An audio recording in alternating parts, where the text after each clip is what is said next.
So आम्ही आता just गाडी पार्क केली आणि इथे बाजूला एक गाडी पार्क होती आणि त्याच्यामध्ये डॉगी होता आणि छोटासा डॉगी होता. सो तिकडे त्यांनी स्क्रीनवरती लिहिला होता मेसेज की my driver will be back soon.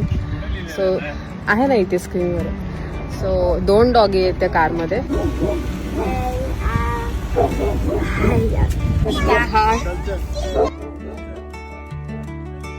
Doggy या आणि तो आम्हाला बघून भुंकत होता. भरपूर ह्यांच्याकडे बऱ्याच जणांकडे असे डॉगी असतात, ते त्यांचे फॅमिली मेंबर्स असतात. सो ते घेऊन सगळीकडे फिरत असतात. पण काय काय ठिकाणी कुठल्या स्टोअरमध्ये जायचं असेल तर ते असे गाडीमध्ये ठेवतात त्यांना. आणि आता गाडीमध्ये त्यांना ठेवून जे काही ओनर आहे ती व्यक्ती आज स्टोअरमध्ये गेलेली आहे आणि आपल्याला काळजी वाटेल म्हणून तो असा मेसेज ठेवलेला आहे त्याने की लवकरच येणार आहे आमचा. असा हा कारच्या स्क्रीनवरती लिहिलेला मेसेज मी पहिल्यांदाच बघितला आणि आम्ही स्टोअरमधून लगेचच परत आलो. तोपर्यंत डॉगीचा ओनर कारमध्ये येऊन बसला होता.